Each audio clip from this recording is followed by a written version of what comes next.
अगर आप प्रेग्नेंट हैं और आपकी डिलीवरी पास आने वाली है तो ये वीडियो आपकी बहुत मदद करेगा। मैं एक मॉम हूँ, मेरे 2 बच्चे हैं और अपने personal experience and extensive research से आज मैं आपको बताने वाली हूँ 7 common myths when it comes to labour and delivery, जो आज भी हम लोग फॉलो करते हैं, बिलीव करते हैं, बट एक्चुअल में हमें इनमें बिलीव नहीं करना चाहिए because there is logical and scientific reason as to why you should not be believing in them. तो आइए इस वीडियो को स्टार्ट करते हैं। वीडियो पसंद आए तो लाइक कीजिएगा, मुझे कमेंट में बताइएगा ऐसा कोई मिथ जिसके बारे में आप भी जानते हैं या इनमें से कोई भी जो आपने सुना हो अपनी प्रेगनेंसी जर्नी के दौरान, और इसे ज़्यादा से ज़्यादा मॉम्स के साथ, विमेन के साथ शेयर कीजिए बिकॉज हमारी ड्यूटी है अपनी कम्युनिटी में अवेयरनेस स्प्रेड करना। तो आइए वीडियो स्टार्ट करते हैं। पहला मिथ, अगर आपकी एज 35 से ऊपर है तो नॉर्मल डिलीवरी होना तो बहुत ही मुश्किल है। Guys, this is absolutely incorrect. मेरे 2 बच्चे हैं, मेरा सेकेंड बेबी 35 की एज के बाद ही हुआ है और मेरी दोनों डिलीवरीज नॉर्मल डिलीवरीज हुई हैं। इनफैक्ट जो मेरी सेकेंड डिलीवरी थी उसका लेबर टाइम मच फास्टर था दैन फर्स्ट डिलीवरी, जिसमें मुझे अराउंड 23 आवर्स लगे थे, वर्सेस सेकेंड डिलीवरी जिसमें मुझे अराउंड 8 to 9 आवर्स में मेरी डिलीवरी हो गई थी। सो एब्सोल्युटली एज का कोई लेना देना नहीं है vaginal delivery versus C section के क्राइटेरिया से। It all depends on your body कि आपकी बॉडी कैसी है, कितने हेल्दी हैं आप, कितने एक्टिव रहे हैं, आप में कितनी एनर्जी है, आप लेबर को कैसे हैंडल करते हैं।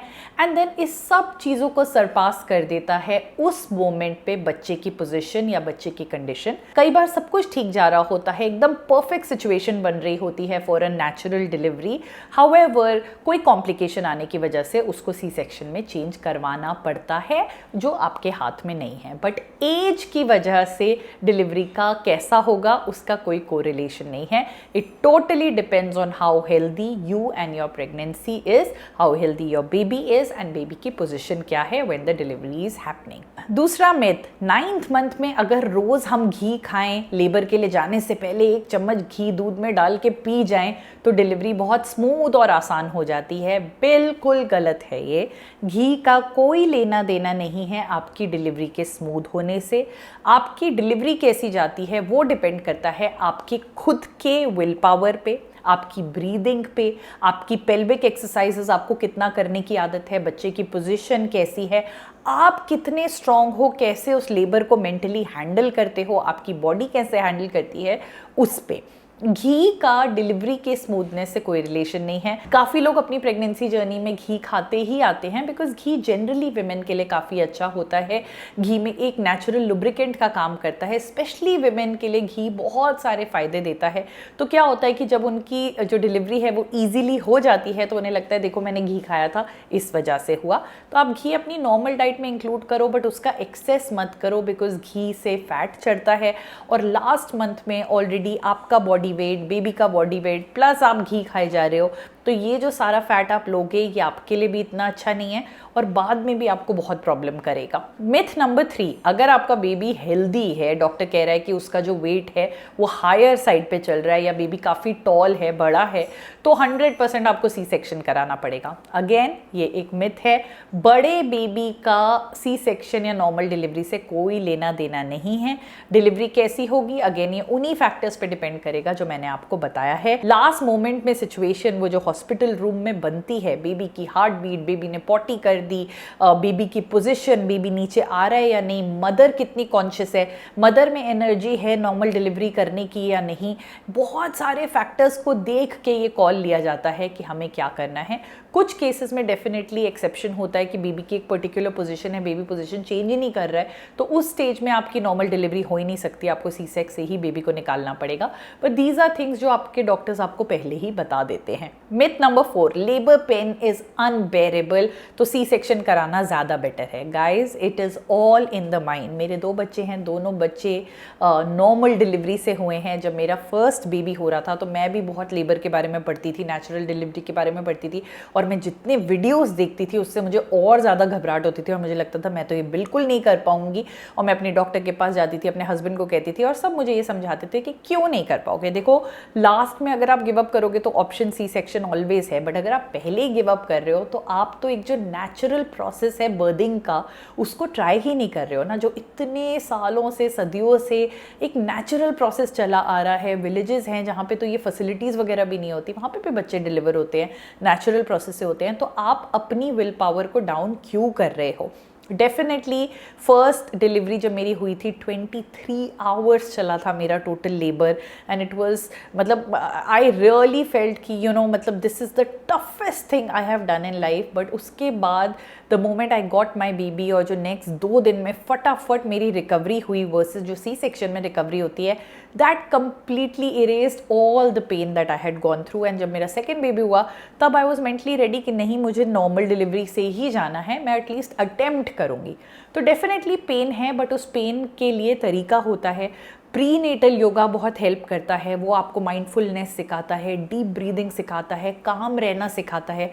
पेल्विक एक्सरसाइज जो आप करते हो उससे आपका पेल्विक जो है वो नेचुरली ओपन होना स्टार्ट होता है, वो एकदम टाइट नहीं होता, आपका पूरा स्ट्रक्चर जो है वो उसमें मसल मूवमेंट बहुत अच्छी होती है। तो ये आपको बहुत हेल्प करता है। अगर आप एक्टिव रहते हो तो लेबर के टाइम पे भी आपको बहुत ज़्यादा प्रॉब्लम नहीं होती, आप बहुत ज़्यादा वेट गेन नहीं करते हो, तो आपको अपनी बॉडी को लेबर के टाइम पे जो सपोर्ट देना होता है, पुश का, ब्रीदिंग का, माइंडफुलनेस का, काम रहने का, पेन को हैंडल करने का, वो आप कर लेते हो। In the end it is a natural process and your body knows how to do it, you just have to hold on. Myth number 5, अगर आपका पहला बेबी सी सेक्शन से हुआ है तो आपका दूसरा भी सी सेक्शन से होगा। गाइज अगेन ये भी एक बहुत बड़ा मिथ है। वाइल मेजॉरिटी केसेस में क्या होता है कि जैसे हमारा फर्स्ट बेबी हुआ तो टिपिकली लोग 2 से 3 साल में सेकेंड बेबी प्लान कर लेते हैं। अब 2 से 3 साल में आपकी जो प्रॉपर रिकवरी है वो कई बार नहीं हुई होती है, डिपेंडिंग ऑन आपने पोस्ट नेटल पीरियड कैसे हैंडल किया।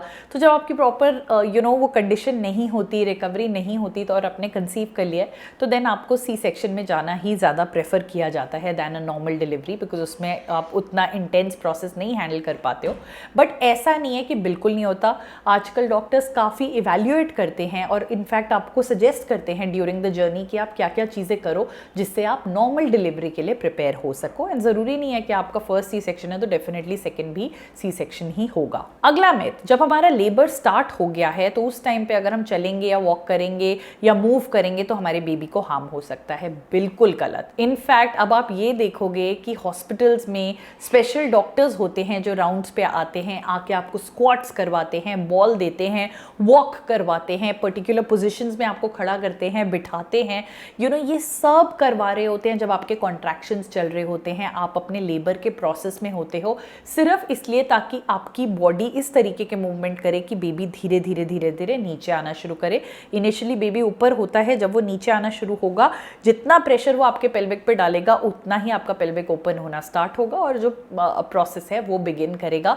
तो आपको ये नहीं बोला जाता कि आपका लेबर स्टार्ट हो गया अब आप एक जगह बैठ जाओ, आप उठ नहीं सकते, कुछ नहीं कर सकते। In fact movement is recommended during labour so that the baby starts moving down. And last myth, आपका जब लेबर स्टार्ट हो गया तो आप कुछ खा पी नहीं सकते। देखो इसका कोई कोरिलेशन नहीं है लेबर से, बट नॉर्मली मैं आपको अपने एक्सपीरियंस से बताती हूँ, जब लेबर पेन बढ़ना स्टार्ट होता है तो वो इतना पेन होता है कि देयर इज़ अ पॉइंट कि आपको ऐसे लगता है कि जो भी आपके सिस्टम में है वो आप बाहर निकाल दो। मेरे साथ दोनों बार ऐसा हुआ कि जब मेरे लेबर पेन की इंटेंसिटी बहुत बढ़ गई, सेकेंड टाइम पे तो मैंने एपिड्यूरल भी नहीं लिया, फर्स्ट वाले में 21 आवर्स के बाद जाके मैंने एपिड्यूरल लगवाया था, तो सिर्फ 2 घंटे के लिए मुझे एपिड्यूरल मिला था।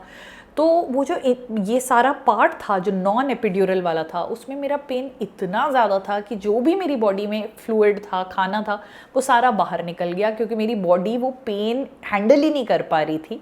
एंड मुझे अपने आप माइंड को कॉन्स्टेंटली बोलना था कि भाई अब कॉन्ट्रैक्शन आएगा। तो क्या होता है कि बहुत इंपॉर्टेंट होता है, खाने पे बहुत ज़्यादा ध्यान मत दो। खाना तो आपने 9 महीने प्रेगनेंसी में बहुत खाया है, आप पहले भी खा चुके होगे। इस पीरियड में आप हाइड्रेशन पे ध्यान दो, छोटे छोटे सिप्स पानी के पीना, छोटे छोटे सिप्स इलेक्ट्रोलाइट्स के पीना, जैसे नींबू पानी पी रहे हो, नारियल पानी पी रहे हो, बहुत ही लाइट जो आपकी बॉडी को हाइड्रेटेड रखेगा। बिकॉज जब लेबर हो रहा है आपको पसीने आ रहे हैं, आपकी बॉडी जो है वो सॉल्ट लूज़ कर रही है, आपकी बॉडी को उस टाइम पे एनर्जी की ज़रूरत है। वो एनर्जी आपको तब मिलेगी जब आप अपना थोड़ा थोड़ा हाइड्रेशन मेंटेन करोगे। सो मैं डेफिनेटली सजेस्ट करूँगी कि आप हाइड्रेटेड रहो। बाकी हर प्रेगनेंसी अलग होती है, हर जर्नी अलग होती है। आपको कॉन्स्टेंटली लेबर के टाइम पे अपने डॉक्टर से क्लियर कम्युनिकेशन रखना है कि मैं क्या खाऊं, मैं क्या ना खाऊं, मैं क्या पीऊं, क्या ना पीऊं, और खुद की बॉडी को सुनना है कि आपकी बॉडी क्या हैंडल कर पा रही है। देखिए, अगर आप बिल्कुल कुछ खा पी नहीं रहे हैं, आपका 21 घंटे लेबर चल रहा है, तो 21 घंटे के बाद वैसे ही आप में क्या जान होगी। नॉर्मल हम एक दिन का फास्ट रखते हैं तो हम वीक हो जाते हैं, और यहाँ हम 21 घंटे साथ में पेन हैंडल कर रहे हैं। तो आप सोचिए, जैसे आपका बेबी होगा, अब आपके पास रेस्ट का ऑप्शन नहीं है, आपको इमीडिएटली अब मदरहुड फॉर्म में आना है, जिसमें आपको बेबी को फीड कराना है। तो आपका दूध कैसे बनेगा, आप बच्चे को कैसे फीड कराएंगे, कैसे बच्चे को हैंडल करेंगे? तो उसके लिए आपको खाते पीते रहना है, बट वो क्या खाना पीना है वो आपका डॉक्टर बताएगा। सो गाइज, आई होप इस वीडियो ने आपकी मदद करी होगी। डेफिनेटली लेबर और delivery is not an easy process, you know, it is actually a miracle. मैं बोलूँगी, मुझे खुद बिलीव नहीं होता कि मैंने ये कैसे कर लिया। बट ये जो मिथ्स हैं, एटलीस्ट इनको बिलीव करके आप अपने माइंड में कुछ ऐसा मत बना लो कि इस तरीके का प्रोसेस होता है। एटलीस्ट ब्लाइंडली चीज़ों को फॉलो मत करो, अपने आप पे बिलीव रखो, एक्टिव रहो, प्री नेटल योगा करो, हेल्दी डाइट खाओ, अच्छा प्रोटीन इनटेक लो, ब्रीदिंग प्रैक्टिस करो, मेडिटेशन प्रैक्टिस करो, माइंडफुलनेस, कामनेस। देखो कि कॉन्ट्रैक्शंस जब आएंगे तो आपको क्या चीज़ काम करेगी, कौन आपके साथ होना चाहिए। हर छोटी से छोटी चीज़ को प्लान करो for your labour and delivery to be very very successful. And trust me mommies, you can do it. Thank you, bye bye.